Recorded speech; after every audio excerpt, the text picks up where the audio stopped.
Hello, hello, je crois que je suis en ligne avec vous. Je vais attendre que vous arriviez lentement pour savoir si vous m'entendez, si vous me voyez. Donc je vais attendre que vous arriviez lentement. Et puis je vais me présenter à vous, évidemment, et nous allons parler rêve, évidemment, rêve. Alors, on va voir.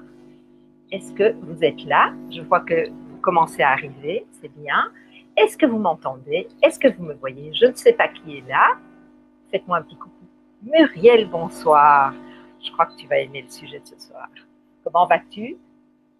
Est-ce que tu m'entends? Est-ce que tu me vois? Oui, puisque tu dis bonsoir.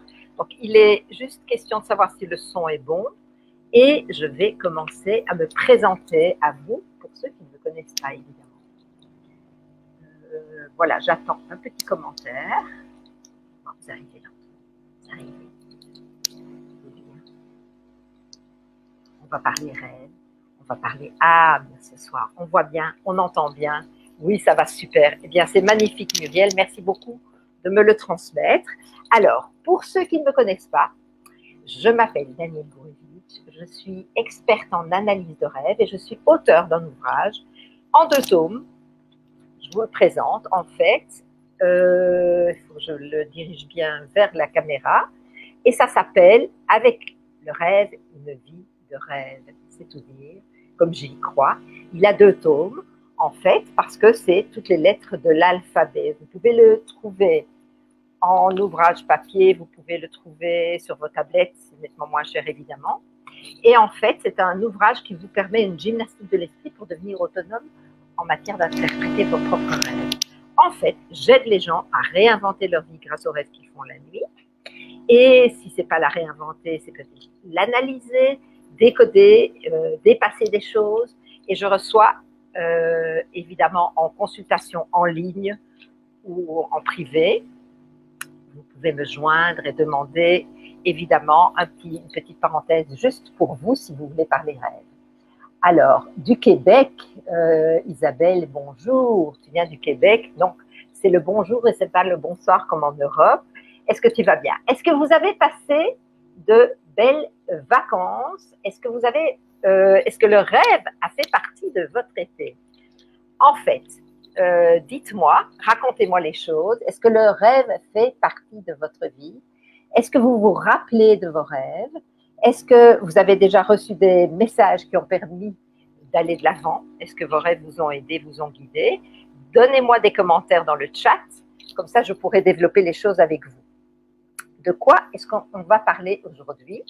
De qui rêve et de pouvoir mieux discerner si on peut se fier aux rêves que nous faisons ou pas, parce qu'il y a certains rêves qui seront beaucoup plus authentiques pour nous aider à aller de l'avant, et d'autres viendront d'un monde un peu plus bas, et on va le décrire parce qu'on va parler de notre âme. Avant cela, le temps que vous puissiez arriver en ligne, je vous laisse encore 2-3 minutes, et pour cela, je vais vous donner quelque chose que je donne à chaque fois que je suis en direct avec vous, à savoir, c'est les dates des lunaisons par rapport aux rêves que vous allez faire. Pourquoi? Parce que selon les énergies de la Lune, quand on fait un rêve, une certaine nuit, il a un impact. Et une autre nuit, il a un autre impact. Alors, comment est-ce qu'on peut différencier ça? C'est la Lune, c'est selon les énergies de la Lune. Et j'ai tout un tableau. Et en fait, selon le rêve numéro 1, c'est un rêve à effet véritable. Et c'est quoi le rêve numéro 1? C'est quand la nouvelle lune arrive, la nouvelle, pas la pleine lune, la nouvelle lune arrive. À ce moment-là, cette nuit-là, le lendemain matin, on va se réveiller avec le rêve numéro 1. Alors, je vous donne la liste des rêves pour la semaine qui va venir, étant donné que dans 8 jours, on va se retrouver. Et puis après cela, on va développer le sujet des rêves, de vos rêves, et on va voir si on peut s'y fier. Je vais vous donner une piste. Et puis une autre fois, je vous donne une autre piste pour différencier vos rêves. Donc, demain, et puis après ça, on va entrer dans le vif du sujet qui est notre âme. Donc, demain, nous allons avoir un rêve de votre vérité, c'est-à-dire des rêves véridiques. Ce sera le rêve numéro 13, selon les énergies de la Lune. En fait, On va d'abord dire que nous sommes le dimanche 30 août. Donc, dans la nuit du 30 au 31 août 2020, nous aurons le rêve numéro 13. La nuit suivante, les rêves seront d'un effet lent. C'est-à-dire, ça peut se réaliser dans longtemps. C'est un effet lent. Mais ça peut être aussi de réalisation lente et douloureuse. Ça veut dire que le bonheur prendra longtemps avant d'arriver. Ce bonheur-là dont il sera question dans le rêve numéro 14. Le rêve numéro 15, les rêves dont les effets se verront. C'est-à-dire qu'ils seront visibles, ils se verront. Et il s'agira dans ces rêves-là de questions affectives et ils seront propices. Ça, ce seront les rêves numéro 15. Donc la nuit maintenant qui vient, c'est le 13 et là je parle du 15. La nuit suivante, rêves dont les effets seront excellents. Il faut se réjouir. Quand on a un rêve à la nuit à une bonne portée, il faut se réjouir de s'endormir et de s'en rappeler. Si vous ne vous rappelez pas de vos rêves, dites-le moi dans le chat et je vous donnerai quelques petites pistes pour vous en rappeler. Donc, le rêve numéro 16, rêve dont les effets seront excellents et de signification véridique. Rêve 17, à garder sous silence dans les jours qui suivent, jusqu'à réalisation. Parfois, il ne faut pas mettre les chariots avant les bœufs. Parfois, vous rencontrez une personne qui ne doit pas savoir un certain thème. Les rêves sont bons. Les rêves vous veulent du bien et ils savent pourquoi. Donc, le rêve à portée 17, ces rêves à garder sous silence dans les jours qui suivent. 18, ces rêves-là n'auront pas d'effet. Plutôt, même si sans effet, ils seront des réalisations proches. Je me suis trompée. Même si sans effet, les rêves 18 seront des rêves de réalisation proche. Les rêves 19, amenant de la joie. Les rêves 19, réjouissez-vous dans la nuit qui viendra avec le rêve 19 le lendemain matin, parce que ces rêves vous amèneront de la joie. Et rêve numéro 20, rêve de réalisation proche. Et la semaine prochaine, je vous donnerai la suite des événements, évidemment. Alors maintenant, on va entrer dans le vif du sujet. Je vais d'abord voir ce que vous m'avez écrit dans le chat. Je vis une période, donc ça c'est Isabelle.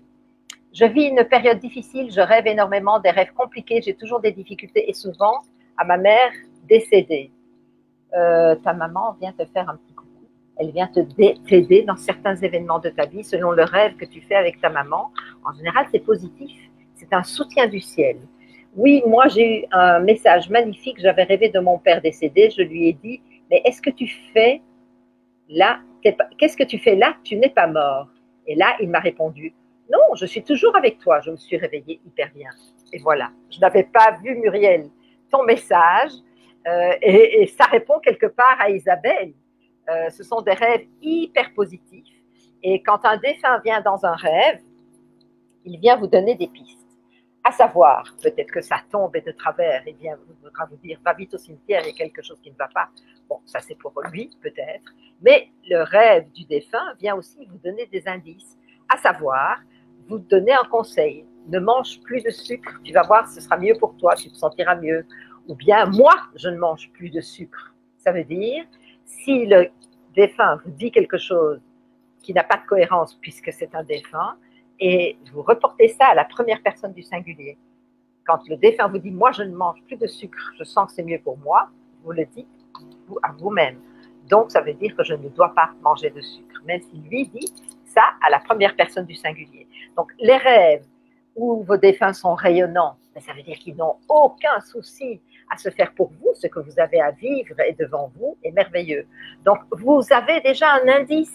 Si votre défunt danse une valse avec vous, ça va valser. Vous allez avoir un pas de deux qui s'annonce pour vous. Vous avez des tas d'indices comme ça avec vos défunts et c'est hyper génial de les voir. Et puis, ça vous donne aussi un indice d'une vie dans l'au-delà, au-delà du voile. Et donc, c'est merveilleux d'être, et puis de savoir qu'ils sont toujours là. Ça veut dire qu'il y a une séparation, mais elle n'est pas tout à fait, elle n'est pas tout à fait entière, cette séparation, puisqu'ils sont là quelque part et vous le montrent. Comment comprendre les messages des défunts? Ben voilà, je viens de te donner quelques petites pistes. C'est de suivre leurs conseils, de suivre leur rayonnement, leur visage. S'ils pleurent, c'est qu'ils ne peuvent pas vous éviter une peine, et ils ont de la peine pour vous, mais ils ne peuvent pas éviter ça. Il faut accepter qu'une peine est en vue. Ou bien, s'ils sont fâchés, si un défunt est fâché, c'est que quelque part, vous pouvez vous poser la question, est-ce qu'il y a peut-être quelque chose qui fait que je ne suis pas dans la bonne voie? Et je le sais quelque part, mais malgré tout, j'agis comme ça. Maintenant, parfois, un défunt vous aide à résoudre un conflit que vous avez eu de votre vivant avec cette personne. Et le pardon se fait grâce à ce rêve. Donc, ce sont des rêves merveilleux de voir vos défunts dans les rêves. C'est une communication formidable. Et on n'est pas loin du thème aujourd'hui, puisqu'on va parler de notre âme. Donc, d'abord, on va parler de notre âme, et à la fin, je vous donnerai quelques exemples de rêves pour terminer cette session. Si vous n'avez pas de questions, vous pouvez m'interrompre évidemment pendant le cours de ce direct. Alors, maintenant, qui rêve? Qui rêve? J'ai fait un rêve, mais c'est qui ça? Moi, j'ai fait un rêve, je rêve. On peut dire, et la moindre des choses que l'on puisse dire, c'est qu'il y a une forme d'intelligence en nous, et il y a une forme d'intelligence universelle, spirituelle, dans le monde des esprits. Il y a une forme d'intelligence, d'accord? Alors, qui rêve? Le sang. Donc, nous, on est la vie, d'accord? On est un corps humain, on est en vie, et on est constitué de matière vivante. Donc, c'est nous qui rêvons? Ok, d'accord, nous rêvons. Ah bon? Est-ce que c'est le sang qui rêve? Ah, non. Le sang ne rêve pas. Le sang, c'est une énergie de vie qui est porteur et qui circule dans notre corps et qui nous fait vivre. La preuve en est, si je vide un corps de son sang, je trouve un corps mort. Donc, le sang est porteur de vie. Mais est-ce qu'il pense? Est-ce qu'il rêve? Mais le sang, c'est une interface. Si je parle dans un langage informatique, je dirais que le sang est comme une interface. OK? Des globules blancs, des globules rouges, OK. Ils ont tous une symbolique. Mais est-ce que le sang rêve? Est-ce que le sang a une âme? On va voir, oui. Le sang, vous allez voir. L'âme et le sang sont très liés. Est-ce que le cœur pense? Est-ce que le cœur rêve? Le cœur nous dit quelque chose. Alors, il y a une forme d'intelligence. Mais est-ce que c'est la matière en elle-même, le cœur, qui bat? Est-ce que c'est le cœur qui pense? Est-ce que c'est le cœur qui agit? Est-ce que c'est le cœur qui rêve? Est-ce que c'est le cerveau? Ah, on a une tête, ça c'est sûr. Et on a un cerveau. Est-ce que le cerveau pense? Quelle polémique peut entrer ici. Est-ce que le cerveau pense? Est-ce que le cerveau rêve? Alors, si j'analyse la matière qu'est le cerveau, il est constitué de quoi? De fibres, d'eau, de nerfs, de graisse. C'est visqueux, c'est de la matière. Si vous allez demander à voir un cerveau, de la cervelle de je ne sais pas quoi chez le boucher, vous verrez de la matière visqueuse. Et voilà, est-ce que cette matière-là, constituée, ce cerveau-là, qui a l'air d'être d'une intelligence exceptionnelle, est-ce que ce cerveau pense? Est-ce que ce cerveau rêve? Alors, si je vais comparer le cerveau à un interrupteur qui est porteur d'une énergie lumineuse, que ce soit l'interrupteur qui me donne une lumière électrique, ou que ce soit mon cerveau, est-ce que mon cerveau pourrait de la même manière me donner une lumière spirituelle? On va voir. L'interrupteur, c'est un moyen, c'est un socle, c'est une passoire, il passe une lumière, d'accord? Je l'allume, je le laisse être porteur, il a les sources d'énergie qui portent une lumière électrique, et je l'éteins, j'empêche ces rayons de passer. Et si je comparais le cerveau à un interrupteur, à un socle, à une passoire, alors peut-être que je pourrais dire que c'est un moyen, que le cerveau serait peut-être un moyen. C'est une hypothèse, et je n'affirme rien du tout ici. Je vous donne juste de la matière à penser, c'est le cas de le dire, de la matière à penser. Je n'avais pas pensé que je dirais ça comme ça. Je vous donne de la matière à penser.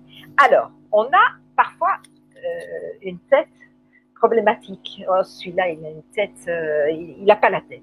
Il n'a pas la tête, il est tout le temps triste. Alors, on dit de cette personne, elle a le vague à l'âme. Elle a le vague à l'âme. Elle a l'âme en peine. Ah, il y a quand même un langage qui parle de l'âme. Pourquoi?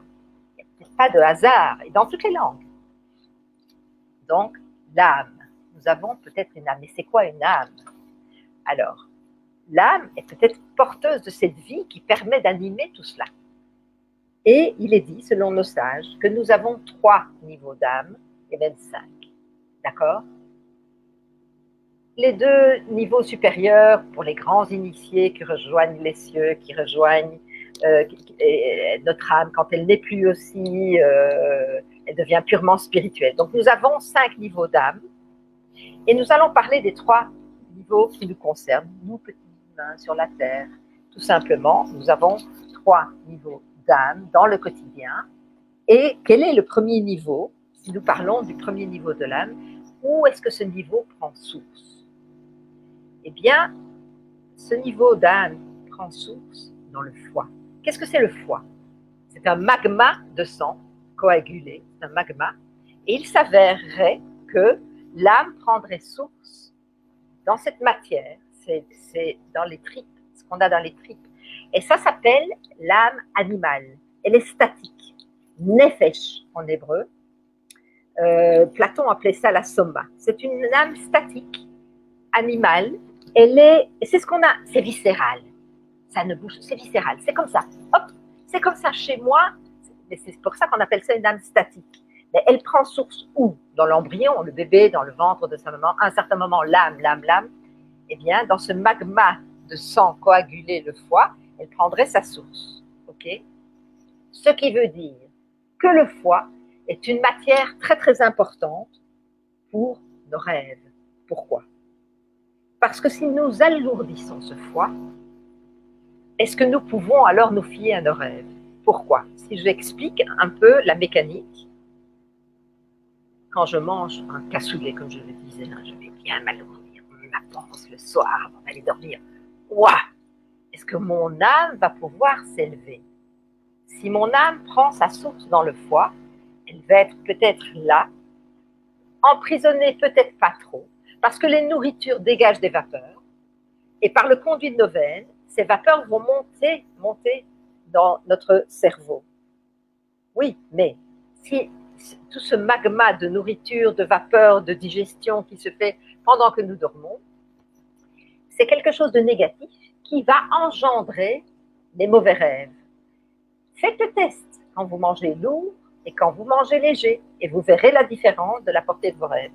Donc, c'est une expérience, et vous verrez que c'est fondé, ce dont je vous parle, à savoir, quand vous avez l'estomac extrêmement lourd et que vous allez dormir, eh bien, le lendemain matin, vous allez peut-être même vous réveiller avec des rêves qui vont complètement vous déstabiliser, déséquilibrer, des rêves déséquilibrants, des rêves d'une incohérence, mais alors très incohérent. Je vais vous donner la différence tout de suite entre un rêve un peu incohérent et un rêve tout à fait incohérent.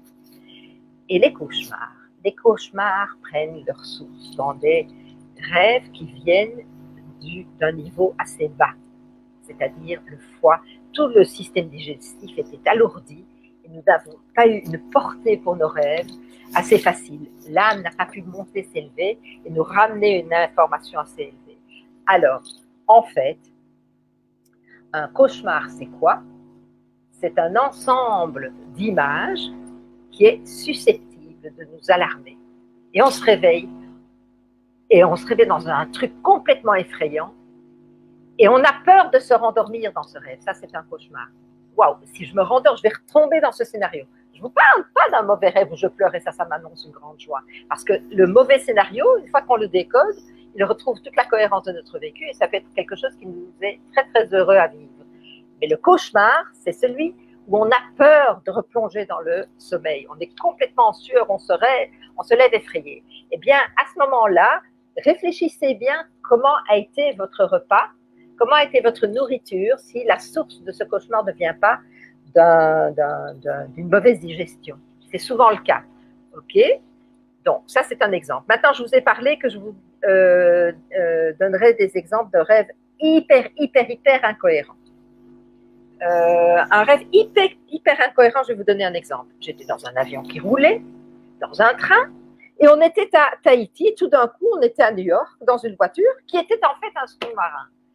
C'est d'une incohérence totale. Alors, je vous dis souvent, décodez vos rêves et ils vont reprendre toute la cohérence de votre véhicule. D'accord? Et vous rêvez que vous êtes dans un véhicule et vous avancez. D'accord? Le véhicule de vos pensées, la manière dont vous avancez dans la vie, un véhicule. Peut-être un deuxième, que vous allez prendre l'avion ensuite. Mais quand tout devient déjà que le véhicule est dans le train, quand c'est un ensemble d'incohérences et que vous essayez de le décoder et que vous ne retrouvez pas la cohérence de votre véhicule, c'est un rêve tout simplement sur lequel ne pas s'appuyer. Il n'est pas fondé. Pourquoi? Parce qu'il vient d'un bas niveau, tout simplement. Et alors là, vous réfléchissez, pourquoi vous avez eu ce genre de rêve? Est-ce que vous étiez perturbé dans vos pensées? Est-ce que vous êtes dans une période émotive absolument difficile? Et ça pourra vous donner des rêves beaucoup plus compliqués aussi, évidemment, parce que votre digestion ne sera pas bonne. Tout sera incohérent dans votre vie. Donc, quand vous avez un rêve, veillez à réfléchir dans quelle pensée est-ce que j'étais la veille, qu'est-ce que j'ai mangé, et je vous conseille sincèrement de manger léger le soir si vous voulez avoir des rêves à haute portée. Donc là, je parlais d'un rêve du premier niveau de notre âme, qui est notre âme animale, notre âme statique. C'est viscéral, c'est dans les tripes, elle est statique. Le deuxième niveau d'âme, ça s'appelle ruach en hébreu. Le ruach, c'est notre âme émotionnelle. C'est ce que Platon appelait la psyché. Et Jung aussi se base sur la psyché en disant qu'elle s'enracine dans le biologique. Et puis ensuite que sa nature se déploie dans la conscience. On en prend conscience. Et c'est vrai que l'âme émotionnelle qui s'appelle ruach ou bien la psyché, c'est une âme qui voyage entre le cœur et le cerveau. Elle vient du cœur, c'est notre âme émotionnelle, d'accord? Ça me tient à cœur. D'où là, la pensée et l'intelligence du cœur. Elle viendrait de notre âme, de notre intelligence émotionnelle, et de là viendraient nos rêves. Mais comme ils voyagent vers le cerveau, donc ils montent vers ce troisième niveau d'âme, et ce troisième niveau d'âme est en fait la neshama qui s'appelle en hébreu, la neshama, c'est le souffle, c'est la respiration. Donc on est inspiré, on a des pensées inspirées. Et c'est quoi cette âme spirituelle que Platon a appelé le nous? Et pourquoi le nous? Avec l'univers, le nous. Okay? Notre âme va chercher de l'information partout. Et ensemble, on se parlera, on ramènera de l'information de par l'univers. Ensuite, comment est constituée cette âme élevée? Elle serait constituée d'un fil d'argent qui nous relierait à l'univers, au monde supérieur. Et alors on est inspiré. Et quand on fait des rêves de haute portée, spirituels, prémonitoires, prophétiques à souhait, eh bien c'est qu'ils viennent des mondes d'en haut. Donc un rêve correct est censé venir des mondes d'en haut, de notre âme qui est allée se nourrir dans les mondes d'en haut. Et là, je vais vous donner un mot en hébreu qui s'appelle le roi, Melech. En hébreu, c'est Melech. Les lettres hébraïques, pourquoi est-ce que je parle de ça? Parce que les lettres hébraïques, ce sont des véhicules de pensée. Okay? Chaque lettre est un véhicule de pensée. Et quand on constitue un mot hébraïque, on en prend la consonne. Melech, je ne dirais pas le E que je dis, qui sont les voyelles, et M, L, Melech, la racine du mot par les consonnes, a 3 lettres. Et quand j'inverse ces lettres, c'est le mot cloum qui veut dire le mot rien. Donc, soit je suis un roi, et nous sommes tous des rois, nous avons tous une possibilité prophétique d'aller en dormant dans les mondes d'en haut, revenir avec une information élevée. Donc, nous sommes tous des rois, sauf si nous sommes des riens, des clowns, des rien du tout, à savoir métro, doudou. Rien, il n'y a rien, bon, rien, je ne veux pas savoir, ça ne m'intéresse pas, non. Ça, c'est être rien. Et si vous êtes porteur d'un souffle, d'une inspiration de vie, si votre âme a pu, elle qui est si affamée, la nuit, vous laissez votre corps pour aller retrouver un second souffle et revenir dans votre corps pour vous donner une énergie le matin, c'est-à-dire qu'elle est allée s'alimenter. Et en fait, c'est la nourriture de l'âme, c'est bien le rêve. Et c'est pour ça que j'en parle beaucoup, c'est sa nourriture. Donc, notre âme a besoin de spiritualité, et donc elle laisse ce corps au repos. Et le rêve a une fonction vitale. Ça veut dire que nos sages disent que nous faisons plus ou moins 4000 rêves par nuit, mais la question c'est de s'en rappeler, on ne va pas se rappeler de 4000 rêves évidemment. Les rêves dont on se rappellera souvent seront les rêves de la phase du sommeil paradoxal. Et c'est quoi le sommeil paradoxal?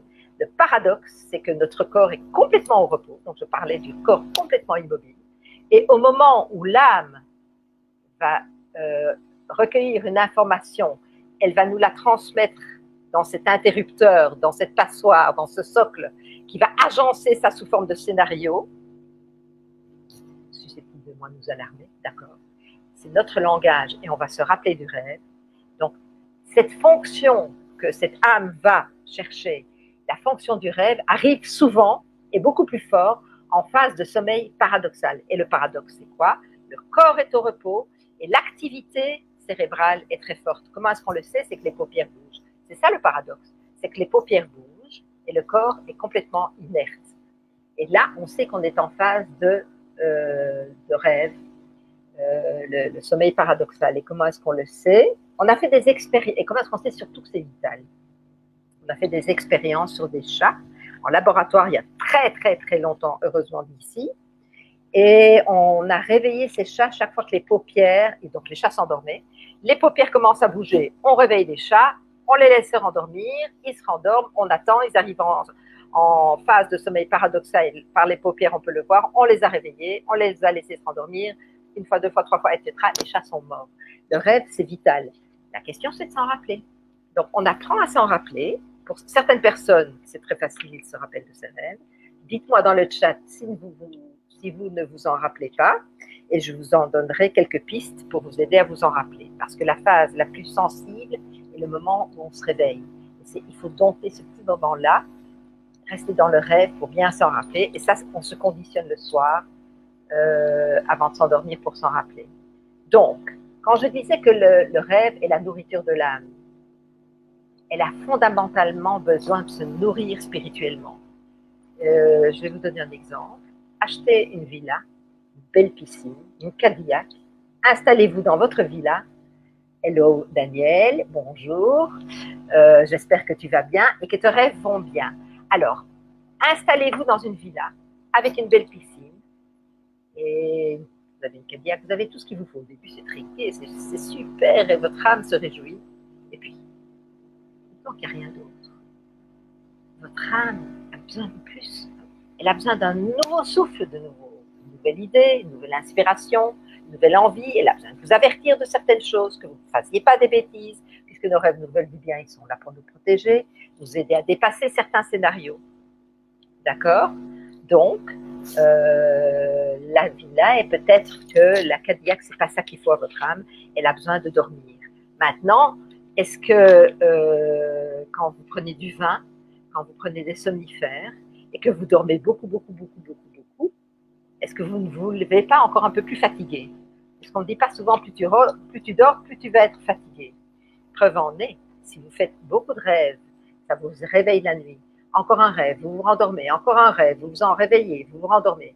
Le matin, vous ne serez pas du tout fatigué, vous serez plein d'énergie. Maintenant, il y a les bons rêves, il y a les rêves qui vont vous troubler, et qui ne vont pas vous donner ce peps le matin. Et c'est là qu'il faut apprendre à les différencier. Bonjour, je voudrais me souvenir de mes rêves. D'accord, Angela, on va commencer à dire d'abord, la première phrase qui sera fondamentale, c'est « Oh, moi, je m'en rappelle ». Ne plus jamais dire « Moi, je ne me rappelle pas de mes rêves ». Parce que tu te conditionnes à ne pas t'en rappeler quand tu dis ça. Donc, la première chose, c'est de se conditionner à se dire « De toute façon, c'est facile, moi, je m'en rappelle ». Ça, c'est la première chose. La deuxième chose, c'est se réjouir. Savoir « Mes rêves me veulent du bien. Ça va être bon. Mes rêves me veulent du bien. » Et toute la journée, tu peux te dire « Waouh, je me réjouis, je vais avoir des rêves, je vais m'en rappeler. » Et je vais être guidée, je ne serai plus seule, j'aurai des pistes, des indices, un jeu de pistes, un chemin initiatique, je vais avoir des tas d'indices, ça va être totalement génial. Je vais vivre une nouvelle vie grâce à mes rêves et je vais même pouvoir poser une question pour recevoir une réponse, savoir si je vais rencontrer l'homme de ma vie ou le rencontrer, à quelle heure, quand. Un jeu de pistes peut être lancé au sujet d'une question que vous allez poser. Donc, se réjouir, ça va être bon, mes rêves me veulent du bien. Et le soir, au moment du coucher, il y a un moment très important.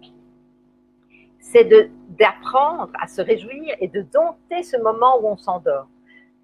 C'est-à-dire ne pas s'endormir dans un film, dans un livre, prendre un tout petit moment où on sent quand la phase de sommeil va arriver, on sent que, allez, on va s'endormir, on se couche, et même se réjouir en s'endormant.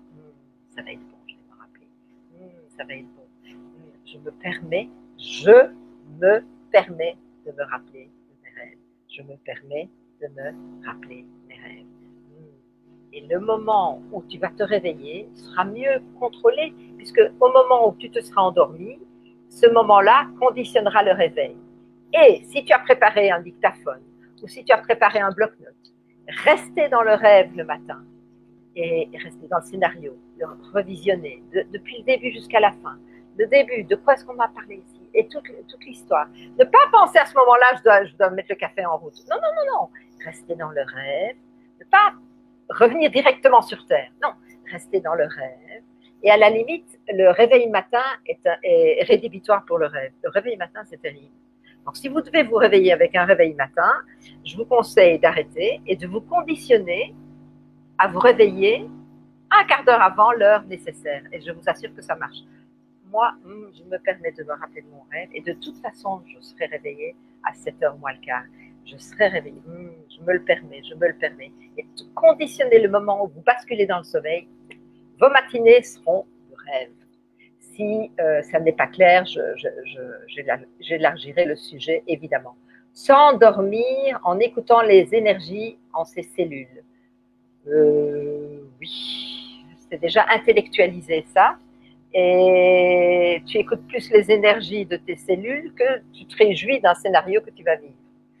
Donc, c'est une manière de faire. Si ça marche pour toi, Arnaud, tant mieux. Continue. Peut-être que oui. Mais ce n'est pas ça que je vais donner comme conseil à mes rêveurs débutants. Certainement pas. C'est de savoir que nos rêves nous veulent du bien, s'en réjouir et voir que ça marche. Ça, c'est la première étape. Angela, la semaine prochaine, je te propose de revenir dans le live dimanche prochain et de me dire si ça a marché. Et je pourrais t'aider. D'ailleurs, on a un groupe Réinventer votre vie grâce à vos nuits, tout sur vos rêves ici. Il y a un groupe où vous pouvez venir parler de vos rêves et je pourrais vous donner des pistes si c'est nécessaire. D'accord? Donc, maintenant, je vais encore, sauf si vous avez quelques questions, passer en revue certains rêves qui sont des bons rêves ou bien des mauvais rêves. Et est-ce qu'on peut s'y arrêter? Est-ce qu'on peut s'y fier? Eh bien, pour cela, je vais vous parler je vais de mauvais augure aujourd'hui. Je vais vous parler des mauvais rêves. Je vais vous donner 4 exemples de terriblement mauvais rêves. Celui qui voit ses dents tomber, on dit souvent que ça, ce n'est vraiment pas un bon rêve, c'est vraiment pas un bon signe. Celui qui verrait les murs de sa maison tomber, celui qui verrait une Bible brûler, c'est quelque chose de sacré qui est en vue de brûler, c'est-à-dire ça annonce une perte éventuelle. Les dents, on perd quelque chose. La maison, il y a quelque chose qui s'effondre. Celui qui se verrait en repentance et prier. Bah oui, parce qu'il y a quelque chose de mauvais. Oh là là, qu'est-ce que j'ai fait de mal et que ça donne tel événement, quelle est la retombée karmique, etc., etc. Donc, ce sont des rêves qui ne sont pas top. Mais si on commence à les décortiquer, on va voir si on peut s'y fier ou pas. Merci, pourriez-vous me dire pourquoi le seul rêve que je fais, c'est celui où je me trouve dans une fête avec des défunts et quelques jours après, une personne de la famille décède? Eh bien, les défunts sont venus la chercher. Donc, la fête, au-delà du voile, quand un défunt arrive au-delà du voile, donc il s'en va, il est accueilli par tout son entourage, par tous les défunts qui lui étaient proches, qui lui font la fête. C'est comme s'il y a un film qui s'appelle Nos Solars et qui montre très très bien comment se passe les mondes de l'au-delà, comment ça se constitue. Et il y a beaucoup de gens font des témoignages d'expériences proches de la mort. Et tous racontent cet accueil chaleureux qu'ils reçoivent quand ils arrivent au-delà du voile, dans une autre dimension, on va dire. Alors, oui, pour ces personnes défuntes, c'est une fête. Donc, c'est peut-être ça. Maintenant, la date, Angela, tu vas maintenant être aidée par les dates de tes rêves qui vont pouvoir te dire si tu peux te fier à ce rêve ou pas. Si c'est un rêve qui se réalise dans les jours qui viennent, si c'est un rêve à effet illusoire, il est illusoire de croire. D'ailleurs, celui qui voit ses dents qui tombent, et qu'il fait ce rêve dans la deuxième nuit de lunaison, eh bien, c'est un rêve à effet illusoire. Il est illusoire de croire qu'il va y avoir une perte. Donc voilà, je ne peux déjà pas m'y fier, c'est un mauvais rêve, mais il n'est pas fondé. Donc la date du rêve est fondamentale pour saisir. Un autre indice pour le rêve de dents. Vous faites par exemple un rêve où vous sortez une dent de sa place et vous le mettez dans une autre place. Ah, il y a un placement. Je sors quelque chose de son placement, je fais un déplacement et je place ça ailleurs. Et comme les dents sont une énergie de vie, mais aussi elles font référence souvent à l'argent qui est aussi une autre forme d'énergie, ça pourrait simplement faire référence à je vais faire un trou ailleurs. Ok, je vais prendre mes dernières ressources et je vais les placer ailleurs. Et là, tout d'un coup, ça ne va pas vous annoncer une perte physique de quelqu'un, mais peut-être une perte financière, tout simplement. Alors, la date est très importante. Magnifique film solar. Ah, ça, c'est waouh. C'est clairement, si vous pouvez le voir, c'est magnifique. Parfois, vous l'avez en diffusion gratuite quand vous le trouvez sur Internet par chance. Il y a des périodes où vous pouvez le trouver. Sinon, vous le louez ou vous l'achetez sur Jupiter. C'est le site qui s'appelle Jupiter, je crois. C'est magnifique. Ça commence dans les ténèbres, ok. Et c'est le fonctionnement de la vie, le fonctionnement de l'ego. Comment est-ce qu'on se rend malade? Comment est-ce qu'on se suicide? À se créer des soucis. Alors, ce sont des leçons de vie spirituelle. Et c'est comme la vie est constituée dans l'au-delà. Et c'est magnifique. Avec ça, on n'a pas peur de la mort, ça je peux vous dire. Après un tel film. Alors, ce que je voulais vous dire aussi, pour la personne qui s'est vue avec un problème dentaire, alors qu'au moment où elle sort de la maison, elle voit un autobus passer avec une publicité Ultra Bright, Colgate Ultra Bright, par exemple. Ok? Mais ça, c'est un signe. Parce que les rêves sont liés aux signes et aux coïncidences. Égal, c'est peut-être que mon rêve n'est pas de mauvais augure. Donc, les signes, les coïncidences sont là pour vous aider et vous donner un jeu de pistes, comme je disais. Donc, voilà. Il y a beaucoup de critères où il ne faut pas se réveiller alarmé de ce qui va se passer. Peut-être qu'on va retrouver toute la cohérence de son vécu et que ce ne sera pas si mal, même un mauvais rêve. Celui qui verrait les murs de sa maison s'effondrer. Si cette personne se trouve dans une période complètement déstabilisée, ce rêve vient lui montrer un miroir de ce qu'elle vit. Et il y a certainement une clé à la fin du rêve, parce que le rêve a une clé. Il y a le début du rêve, de quoi est-ce qu'on parle ici, c'est le sujet de l'histoire, le déroulement au milieu, et à la fin se trouve une clé. Comment infléchir sur les événements en ma faveur? Comment est-ce que je peux dépasser cette chose qui me déstabilise complet?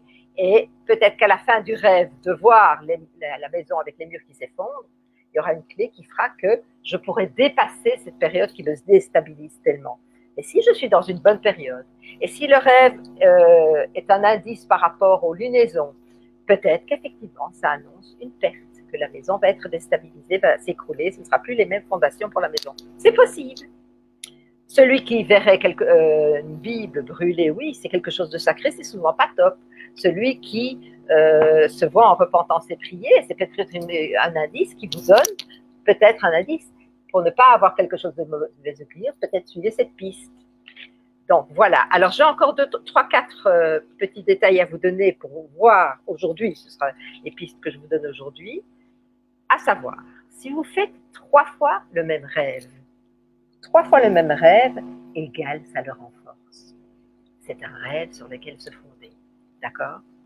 Si vous faites, c'est qu'il est vrai, si vous faites un rêve avant 2 heures du matin, c'est qu'il est plus fondé sur votre système digestif.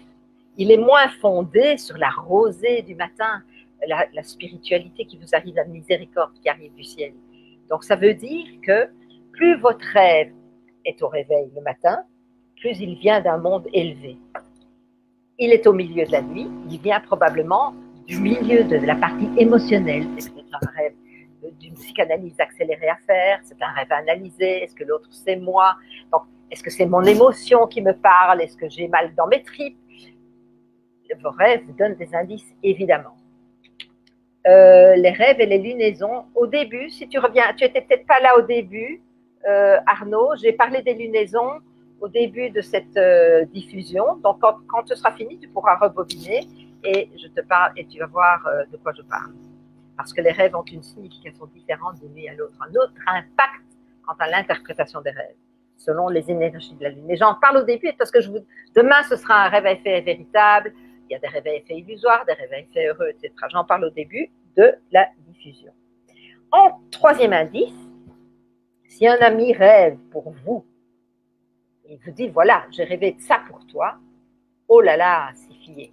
Quand c'est un rêve pour quelqu'un d'autre, c'est évidemment, ça vient d'un monde élevé, ce n'est pas d'un truc torturé à moi, mon cassoulet qui m'a coincé, on peut s'y fier.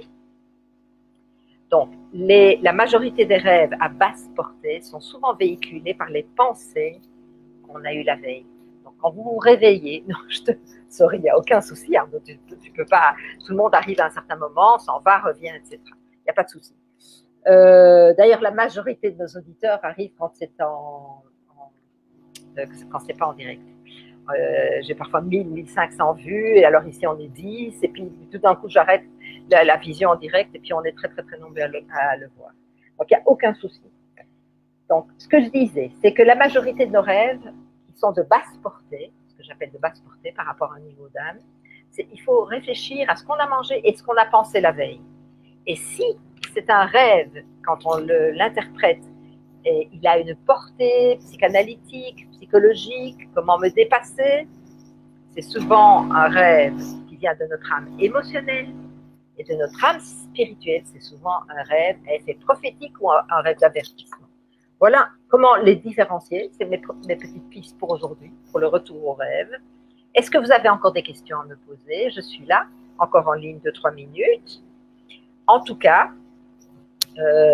prenez toutes les pistes que vous pouvez avoir et ne vous alarmez pas. Si vous avez une impulsion au moment du réveil qui vous dit quoi faire, il faut éteindre un feu, aller voir si le feu n'est pas allumé. Évidemment, ce n'est pas le moment quand vous vous rêvez d'un incendie, vous vous réveillez avec une émotion d'un incendie, de dire « Ah, ça veut dire quoi un incendie ?» Non, ça c'est pour un deuxième temps. Si le rêve vous porte à vous lever, faites-le, suivez votre intuition, suivez votre pulsion. C'est peut-être un avertissement qui vous évite le prémonitoire, qui serait si vous n'écoutez pas cet avertissement. Voilà. Est-ce que vous avez encore certaines questions à me poser?